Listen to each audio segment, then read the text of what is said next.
أعوذ بالله من الشيطان الرجيم بسم الله الرحمن الرحيم الحمد لله رب العالمين والصلاة والسلام سيدنا على محمد وعلى آله وصحبه أجمعين أما بعد السلام عليكم ورحمة الله تعالى وبركاته Hürmetli aziz mümin Müslüman din kardeşler her birinizge de hayırlı günler, hayırlı cuma günleri.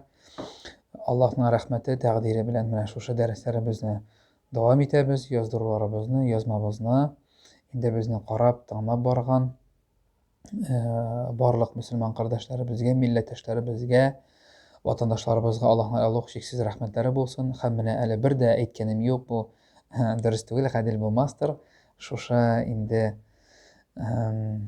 yazmalarını yazdırıb barışı, həm şolayıq indi internet məlumat, yəni internet qırlarına, YouTube kanalına, başqa kanallarga ornaşdırışı dostum, Hazretim Sakuri Məşidinin imamı, şolayıq şuşa məşiddə də, Usat məşidində də xizmət qoyuşı, bütün jirgə ilgirə İnsaf Hazretke də rəhmətini bildirəsim kilə. Elhamdülillah, Allah tələ riza bolsun. Allah tələ izgilikni jitkirigə, taratırğa qoşaşına görə. Mənə bu haqda da indi mənim aytıb ötəsim kilə. Xeyirli, bərəkətli, səğədətli, tanış, emin, mol turmuşlar nasib eləsin. Onun özünə də, ailəsinə, barımızға da cəmaət. Mənə İslam dini turunda indi biz məlumatlarını davam etəbiz. Allah bizning qarağız ne qədər keng qırlı, ne qədər boy, teran din o bizning İslam dinimiz. Tarixi də boy, onun məlumatı da, xilmi də bik boy, bik teran, onu öyrənib bitüyü mümkün түгел. Менә шушы динне үз тормышында бит Аллаһ Тәала инде бу дөньяны сынау мәйданы иткән, һәм шушы сынауны үтәр өчен, җиңел үтәр өчен динне биргән. Һәм менә шушы динне безгә яшәп күрсәтүче ул пәйгамбәрләр. Шуңа күрә безнең иң ахыргы сөекле пәйгамбәребез ул Мөхәммәд Мустафа саллаллаху алейхи ва саллям. Аллаһ субхanahu ва тааля Qur'an-ы Кәримдә Әл-Анбия сүрәсенең 107-нче аятында әйтә: "Ва ма арсалнака илля рахматан лил аламин." Без сине галимнәргә рәхмәт белән җибәрдек дип. Пәйгамбәребезнең ашавы, йоклавы, сөйләшүе, тормыш итүе кешеләрне үзенә җәлеп иткән. Ул бик сөйкемле, бик тыйнак, бик уялчан, бик рәхмәтле, изгелекле, игелекле, иң камил зат булган ул шушы дөньяда килгән, кайчанда булса килгән. Шуңа күрә менә мин шушы пәйгамбәребезнең мисалында күрсәтәсем килә. Карагыз, ислам дине безнең хәтта сөйләшү мөнәсәбәтләребезне дә җайга сала. Ничек сөйләшергә тиеш, ничек аралашырга тиеш. Сүз, карагыз җәмәгать. Менә biz беләбез, әйткәнебез бар, адәм баласының баш миендә бер тәүлектә 8 миллиард 640 миллион реакция була дип, һәм кешенең якынча башына 45-50 мең уй фикер кирип чыга дип. Менә шушы башка килгән фикерне тел белән әйләндереп әйтү, җиткерү бер нәрсә тормый. Менә мин сөйләп утырам, мин урындыкка утырган, кулларны куйганмын, алдымда бар менә шпаргалка сөйләгән вәгаземнең, һәм мин инде башыма килгән фикерләремне сезгә телем аркылы әйләндереп әйтәм. Ягъни сүз күренәме ул әйткән сүз? Күренми. Тотып карап буламы? Тотып карап булмый. Колакка ишетелә, күңелгә керә. Карагыз. Сүзне бу дөньяда дөрес куллансаң, ул рәхәт бирә. Дөрес кулланмасаң, ул газап бирә. Шуңа күрә татарларда әйтем бар бит, пычак ярасы төзәлә, тел ярасы төзәлми ди. Төзәлсә дә бик озак төзәлә. Шуңа күрә менә бу дөньяда да сүз бик кыйммәт әйбер, һәм ахирәттә дә ул бик авыр барган ки. Пәйгамбәрбез саллаллаһу алейхи ва саллям әйтә, кеше ди дөреслектә ди уйламыйча ди бер сүз әйтер ди. Шуның аркасында утлы чокыр әхле булыр ди, ягъни җәһәннәм әхле булыр ди. Уйлап карасаң бит инде сүз бер нәрсә түгел әйтүе, ләкин шуның кадәр авыр кыйммәт әйбер ул. Менә моны уйлаган саен тагын уйлыйсың шушы хакында. Өйрәнгән саен тагын өйрәнәсең сүз. Һәм безнең мөнәсәбәтебез дә сүзгә, мөнәсәбәт, кеше белән ничек аралашасың? Тел аркылы, телләр дә төрле. Үзеңнең фикереңә тел белән җиткерәсең. Шуңа күрә менә шушы сүзләр турында берничә хәдис, аят карап китербез җәмәгать. Иң әүвәл аятны карыйк, чөнки безнең иң төп чыганак гыйлеме ул Коръан, карый манары сөннәт, аннары галимнәрнең фикере. Менә Аллаһ субхanahu ва тааля Әл-Исра сүрәсенең 53-нче аятында мөнәҗәгать итеп әйтә, истәгъфирулlah: "Ва кул ли'ибади якулу ллати хия ахсан инна шайтана янзау байнахум" ди. Әйт минем кулларыма, эй Мөхәммәд, сөйләшкән вакытта иң хәерле сүзләр белән сөйләшсеннәр. Шайтан аларның арасында фитнә кертә ди. Карагыз, Аллаһ Тәгалә әйтә, сөйләшәсез икән, әгәр дә сөйләшсәләр, иң хәерле сүзләр белән сөйләшсәләр, шайтан алар арасында фитнә кертә ди. Нәрсә дигән сүз бу? Ягъни шушы сөйләшкән сүзләребез аркасында, әйткән сүзләребез аркасында бигрәк тә уйланылмыйча әйткән, кызган вакытта әйткән, ачу чыккан вакытта әйткән, аннары бик каты үкенә торган вакытлар була безнең һәрберебезнең дә. Менә шушы вакытта шушы әйткән сүзләребез белән дә шайтан уйный дагын, арабызда дошманлык килеп чыга. Шайтан аларның арасында фитнә кертә ди. Аллаһ Тәгалә ачыктан ачык әйткән сүз турында әйтә дә, алар һәм ахырда мин аны әйтеп бетермәдем, аду мубин, бетә ул шайтан ачыктан ачык дошман, шайтан дошман ди. Менә шушы сүзләребез аркасында күп мөф җәмәгать проблема. Үзе бик кичкенә, аның сөяге дә юк. Шуңа күрә тел сөяксез бит инде. Ләкин шуңа күрә галимнәр нәрсә дигән тарихчылар, халык нәрсә ди? Күңел ул ди савыт һәм аңа тутырган белән сибә ди. Ягъни нәрсә тутырдың, тел шуны сөйли. Шуңа күрә менә Пәйгамбәрбез саллаллаһу алейхи ва саллям үзенең бер хадис шәрифендә әйтә. Әбу Хурайрадан китерелә, 6475 хадис Бухари җыентыгында Расулыбыз саллаллаһу алейхи ва саллям әйтә, Аллаһка ди һәм кыямәт көненә ышанган кеше ди. Менә тыңлаучылар арасында да Аллаһка ышанасыңмы? Ышанам. Кыямәткә ышанасыңмы? Ышанам. Нинди сүз сөйлисең?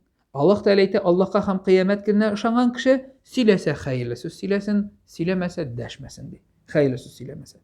Икенче бер хадисендә Расулыбыз саллаллаһу алейхи ва саллям әйтә, сорадылар, я Расулуллаһ, җәһәннәм әһелләреннән иң күбе нинди гөнаһ аркасында керерләр? Менә без бит инде куркабыз, җәһәннәм, анда инде газап фәрештәләре чалбар белән богаулыйлар, муеннан, куллардан сөйрәләр, җәһәннәмгә аталар, анда зәккум, анда эрен кайнатылган шакшы пычрак сулар эчерәләр, эчәсе килгән вакытта шушында керүчеләрнең иң күбе бит җәмәгать нинди сәбәп аркасында? Расулыбыз саллаллаһу алейхи ва саллям җавап итеп әйтте, ике ирен арасындагы, ягъни тел һәм ике бот арасындагы әгъза, ягъни тел һәм җинси әгъза. Менә шушы ике сәбәп аркасында. Берсе инде җинси әгъза белән анда бәйле булган гөнаһлар, без ул турыда сөйләшербез әле иншааллаһ. Һәм тел белән Instagram, WhatsApp, Twitter, Telegram әйтелгән әйберләр, менә алар берсе дә юкка чыкмый. Пәйгамбәрбез менә шушы җәннәт, шушы җәһәннәм нәрсә аркасында? Җинси әгъза һәм тел аркасында. Расулыбыз саллаллаһу алейхи ва саллям безгә насихат кылып әйтә тагын бер хадис шәрифендә, бу хадис шәрифне Әхмәд әт-Табарани, Тирмизи, Ибн Маҗа һәм башка мухаддислар китерәләр. Абу Хурайрадан китерелә. Расулыбыз саллаллаһу алейхи ва саллям әйтә безгә, кыямәт көнендә иң күп гөнаһ әһле ди үзләренә кагылмаган әйберләр хакында сөйләүчеләр ди. Карагыз, кыямәт көнендә иң күп гөнаһлы кешеләрнең берсе үзенә кагылмаган әйберләр, кысылган. Но сиңа кагылмый икән, сиңа кирәк түгел икән. Бу мин иң беренче үзем әйтәм, миндә дә бар андый гадәт.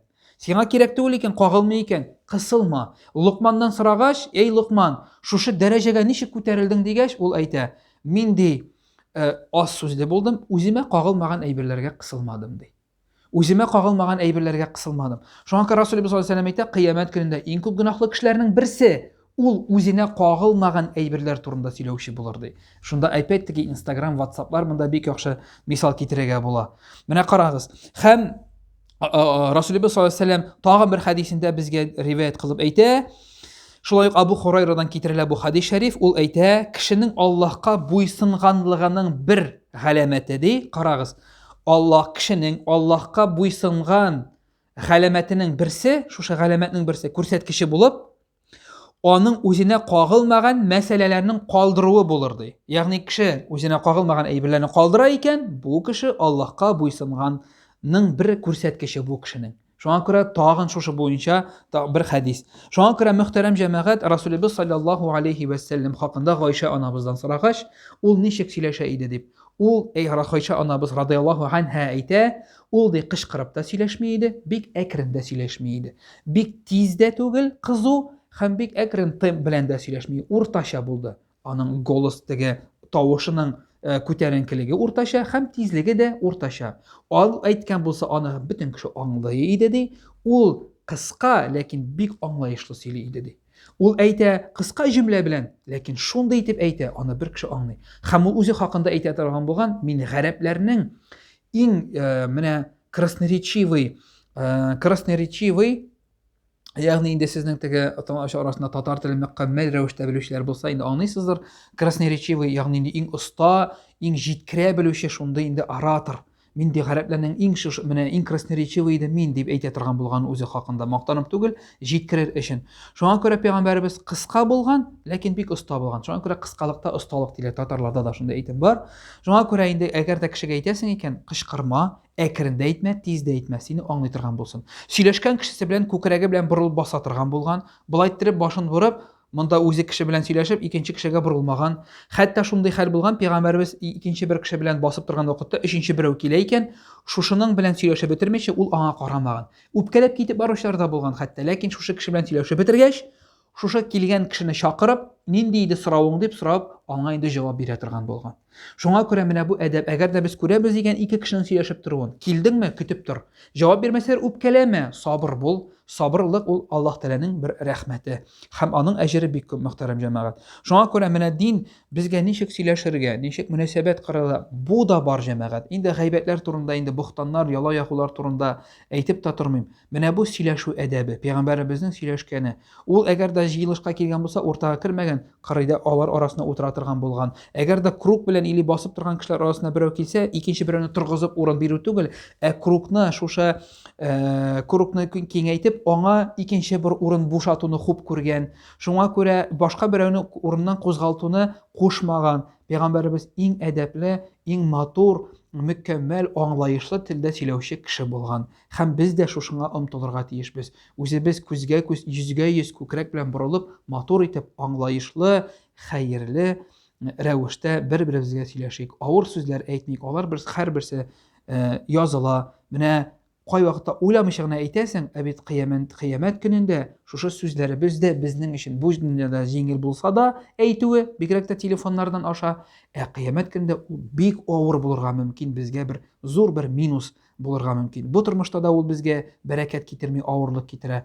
Ахирәттә дә. Шуңа күрә телебез артыннан күзәтик, бер-беребезгә матур сүзләр әйтик, мөкәммәл сүзләр әйтик, хатыннарыбызга, ирләребезгә, балаларыбызга, әти-әниләребезгә, әтием, әнием, яратам, сөеклем, кояшым дигән матур сүзләрне жәлләмичә яшик. Иң беренче үземә әйтәм һәм сезгә хөрмәтле инде безнең карап баручы тамашачыларыбыз, мөселман кардәшләребез. Алла Субханаһу ва Тәгалә исәнлек, саулык, сәламәтлек бирсен һәм киләчәк очрашуларда да инде бергә خير إشراش لرن إشراش نصيب لسن سبحانك اللهم وبحمدك أشهد أن لا إله إلا أنت أستغفرك وأتوب إليك السلام عليكم ورحمة الله وبركاته